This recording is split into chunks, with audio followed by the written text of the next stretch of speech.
What's up guys, welcome back to Paul's Hardware. This is a new series, it's pretty straightforward. Paul's Deals. We're gonna be focusing on PC hardware deals. They're all linked in the video's description. Let's get started. Excellent! Today's video is brought to you by the Paul's Hardware store on paulshardware.net, the only official source for Paul's Hardware merchandise. Tantalizing t-shirts, brilliant beer sets, high-quality hoodies, and more, all featuring the classic thumbscrew for tasteful and refined viewers, or the 8-bit thumbscrew for tasteful and refined viewers who hate curves. New designs are added sporadically and at random, so head over to paulshardware.net and get some of that sweet, sweet merch right now. Or not right now, after you watch the video. Either way. So this video is going to be kind of supplemental to Build Fix, which is my monthly series where I help people who are trying to build a PC choose the parts for their parts list. I actually have a full build that's recommended. It's kind of my go-to recommendation right now. I'll be starting off with, as well as individual deals on some individual components. And again, these are all linked in the video's description down below. So the pitch I'm making to new PC builders right now who want to get the best bang for their buck is about $500 for the core structural components of your build, and then you add on a CPU and GPU depending on how much more money you have. We'll start off with about a $1,000 budget system, and I'll cover ways you can update that CPU or the graphics card for more performance. And of course, there are individual deals on some components and everything. Check the video's description if you want all the links. But here are the 5 parts you should start with right now if you want to build a system that is highly upgradable and also capable of achieving some of the best PC gaming performance that's currently available. The motherboard is going to cost you about $150. For that price, you have the nicely balanced ASRock B650 PG Lightning, which has all the features you want and not too many extra features that you're going to pay more money for that you don't need. Probably the main upgrade you consider here would be adding on some Wi-Fi. But that's your motherboard. The next 2 components are your memory and your storage. We're gonna aim for about $100 for each of those. So we'll start off with a DDR5 memory kit that is 32 gigabytes, 2x16 gigs. For this purpose, I've chosen the G.Skill Flare X5 series. We want a 6000 speed memory kit, and then you wanna get those timings down as low as possible. We're at CL32 right now. There are some kits that are maybe $5 or $10 cheaper than this that go down to CL30. But of course, with memory timings, the lower you can go, the better. Our next $100 is gonna be spent on storage. For about $97, we have the Acer FA100. I've used this SSD before. It's 2 terabytes for less than $100, and it's a Gen 3 drive that gives you about around 3,000 megabytes per second in terms of read and writes. I put this at about $350. We're gonna spend about $75 each on a case and a power supply, $150 more to bring us to $500. For the case, I've chosen the Phanteks XT Pro, which is available for $70 if you include this mail-in rebate. The Ultra version of this includes your fans, which means you don't have to spend more money on fans. If you already have some fans to use, or if you're just not a big fan, you can get the XT standard for $55 and save yourself a few bucks. And then our power supply, we're aiming for about a 750 watt unit that's at least 80 plus bronze rated. This EVGA unit is only about $70. Not a lot of bells and whistles since it is not modular or anything like that, but it is 80 plus bronze rated, and it's from EVGA, which makes solid power supplies. If you are considering a PSU upgrade, I have an 80 plus gold rated model listed in the video's description. And if you're going for an NVIDIA 40 series graphics card in particular, you might consider getting a power supply that has a 12V 2x6 connector so you can plug into the native power on your RTX 40 series graphics card.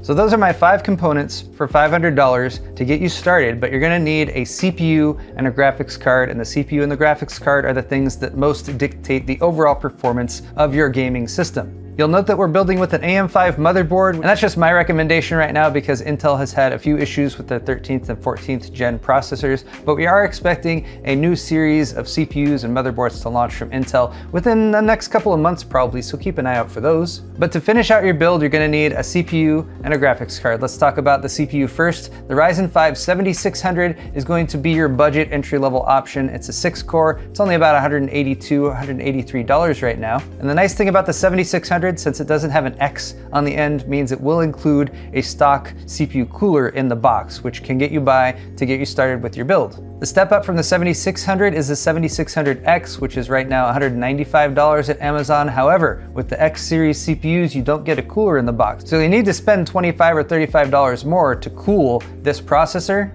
And once you start getting above the $200 range, you might want to consider upgrading to the 8-core, which is going to be the 7700 or the 7700X. Amazon has been having an interesting thing recently where they've had some apparently really good deals on some processors. So you'll note here the 7700X is listed for $220 versus the 7700, which is $289. But when you're shopping on Amazon, you should always check who is selling the processor. And these recent sales have been coming from, I'm gonna say, maybe dubious sellers. I mean, they appear to have positive feedback ratings, but they're based out of China and they are selling not a whole lot of things for prices that seem impractical, or at least a lot less than what you might expect them to be. I'll come back to that in a moment. You can always reality check the prices over on Newegg. The 7700X is currently $300 there, while the 7700 is the same price that it is over on Amazon. The step up from the 7700 or 7700X will be the 7800X 3D. This is pretty much the best CPU that's currently available for gaming. And here again, if you're looking at Amazon pricing,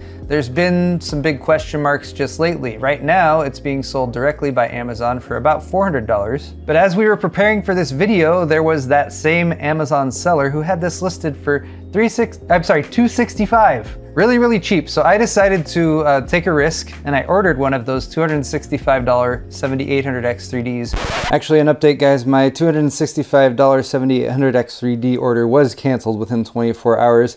And now, big surprise, even though that seller isn't around anymore, there's a new seller with a new name doing the exact same thing. This appears to be a scam. They've probably stolen my personal information and I'm gonna get hacked now. But anyway, don't buy from these shady sellers if the price is too good to be true. It probably is. For the rest of you guys though who just want to buy a legitimate processor from a legitimate seller, the 7800X 3D is going for close to $400 these days, but you should absolutely be keeping an eye out for a better deal than that. So going back to our build, if we're starting with the $500 in core components, and then we're adding a CPU that's, let's say, $200 or so, we'll start off with the 7600, then we have about $300 to spend on a graphics card if we're trying to stick to a $1,000 budget. Of course, if you have $1,100, $1,200, or up to $1,500-ish, then you could upgrade your CPU to a 7800X 3D, and then you could spend more money on your graphics card. And typically, the more expensive the graphics card, the more performance it will provide to you. That said, just giving some ballpark numbers, if you're gonna buy an AMD Radeon graphics card, you should be able to get something like a 6750 XT for about $300 to $330. An RX 6800 16 gig is a really good bang for the buck right now at $360. And you can also find the 6800 XT for around $430 right now. If you're leaning toward the NVIDIA side of things, which is totally fine, they are the market leader and there are a lot of compelling reasons why you might opt for NVIDIA over AMD. Price, of course, isn't one of those, but the 4060 Ti is kind of where I would start you off with. Those are going for about $370 right now. The RTX 4070 you can find for about $530, and then I think the best bang for the buck right now, if you are looking at the mid to upper mid range, is the $600 4070 Super 12 gig, and there's actually a decent deal on those right now. You can find a Zotac one for $580. Case in point right here is that Zotac Super Twin Edge OC RTX 4070 Super, $580, which is about $20 off the list price. Not an insanely screaming deal. This falls into the category of products that are recommended, and this is kind of the best price for those versus things that are just have a ridiculously good price. But $580 is kind of where you should be aiming for a 4070 Super. Here is, if I refresh and make sure it's still there,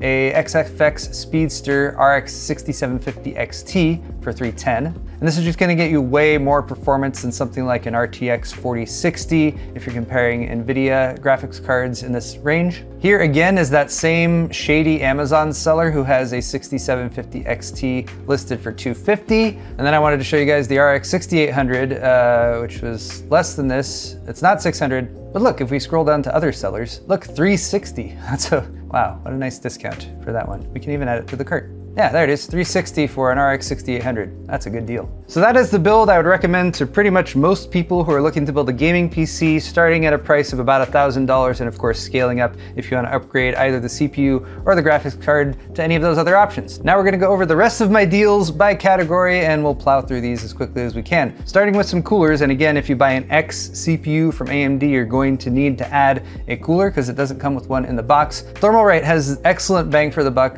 air coolers. Not Peerless Assassin. This is the Phantom Spirit 120 Special Edition, is only about $35, $36. And this can easily handle the 7600, the 7700, even the 7800X 3D. If you're more into the liquid cooling, Arctic has some really good performing all-in-one liquid coolers that typically tend to be around $100 or less than that. This is a 240 millimeter version of the Liquid Freezer 3, and it's only $77. Moving on to some memory kits, here's one that Joe picked out, and I said, Joe, this is a DDR5 6000 speed kit, CL36, and he said, but it's white and has RGB. And I said, okay, Joe, we'll keep it in there. If you're looking for a good price per gigabyte on memory, you probably don't want to be opting for like the premium looking RGB options, but this is a good price for that kit relative to like the MSRP. Here is a bit more sensible option for $105. You still get RGB, it's not white, but it's DDR4 6400, and the timings aren't too bad either. It's CL36. This is an Intel XMP kit, so I probably wouldn't opt for this if you're getting an AMD setup.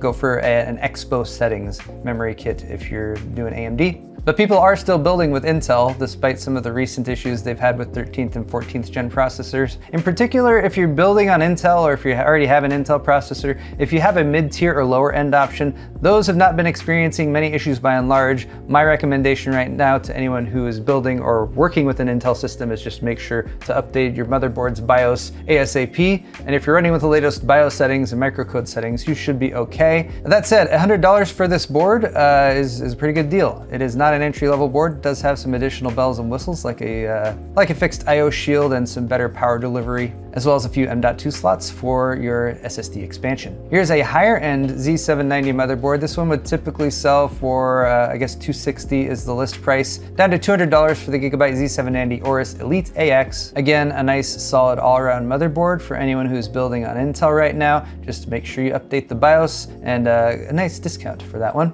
Moving on to some storage. For an M.2 NVMe SSD, if you're looking for a mid-range PCIe 3.0 or 4.0 option, a 1 terabyte drive should only cost you about $50 to $60 right now. Here's a good example of that, the Sabrent 1 terabyte Rocket for only $55. This is a PCIe 4.0 drive. It does have really good reads at 4,700 megabytes per second. Slightly lopsided on the writes at 1,800 megabytes per second, but this is a good price per gigabyte, so you're getting some extra performance at a price that you would usually pay for a Gen 3 drive. I also like to look at just the best price per gigabyte amongst the storage options that are out there. If you want mass storage, it's an SSD, and you're either okay with SATA read-write speeds or you just don't have any more M.2 slots on your motherboard, Leven has the JS600 4 terabyte for $180, a great price per gigabyte there. And I think that works out to about 45 cents per gigabyte. Of course, the best price per gigabyte is going to be with mechanical drives. And here I found a Toshiba MG series. The nice thing about this one is it's an enterprise drive, so it's okay for 24/7 operation. Enterprise drives are usually a little bit overbuilt. This one is $190. Note that it's shipping from The Naked Cow. But you know, The Naked Cow is committed to customer satisfaction and dedicated to bringing customers great deals at affordable prices. They at least seem slightly less dubious than that other seller that I was referencing, but that's a great price per gigabyte. It's actually 1.4 cents per gigabyte, which is awesome. Rounding things out with some cases and power supplies, the Fractal Design North is an excellent case, beautiful case, really good design, and it's usually about $140 right now, available for $110 over on Newegg. Be Quiet also makes some excellent cases. The PureBase 500 I have built with before. This is the white version of that. It's got some nice RGB LEDs going down the front, and it is currently selling for $57. And that's an excellent price. This is a very viable swap-in for the Fantex XT Pro that I recommended for the build at the beginning. Here's a potential power supply upgrade for only about $10 versus the 750 watt bronze rated unit that I recommended you guys. This is the NZXT C750, which is very nice because it's fully modular. It doesn't have the 12 V2x6 connector on there, but it is $80 for 750 watts, 80 plus gold, and 750 watts should be just fine for anything up to even like an RTX 4080 Super, although if you do get to that level, you might consider going up to like 850 watts. Finally, we have a couple monitors, and these are kind of budget entry-level monitors for if you need something supplemental, or if you've got like a new PC gamer who's just getting started and you want to get them started with something that is inexpensive and has some good upgrade options. MSI, for only $65, has their Pro MP2412 24-inch 1080, which is totally fine, and even up to 100 Hertz refresh rate. So that's going to get you better than the typical 1080 60 Hertz that you often get with budget monitors. Or if you have a Costco membership, check out MSI's 27-inch 2560 by 1440 170 Hertz refresh, 1 millisecond response time display. This has a manufacturer coupon to bring it from $200 down to $150, and that is an excellent deal. And those are our excellent deals for this video. So once again, all of the stuff that we talked about today is linked down in the video description, and we're working on setting up a dedicated website as well, but more on that in the future. For now, if you enjoyed this video and you want to be notified when I have more videos coming out just like it, the next time we do deals or build fix or any of my regular content, then definitely subscribe to my YouTube channel for more. Also, hit the thumbs up button, that always helps us out, and check out my store at paulshardware.net where you can buy shirts, mugs, pint glasses, and all manner of high quality merchandise. Thank you guys once again for watching this video. Links in the description. We'll see you all in the next one.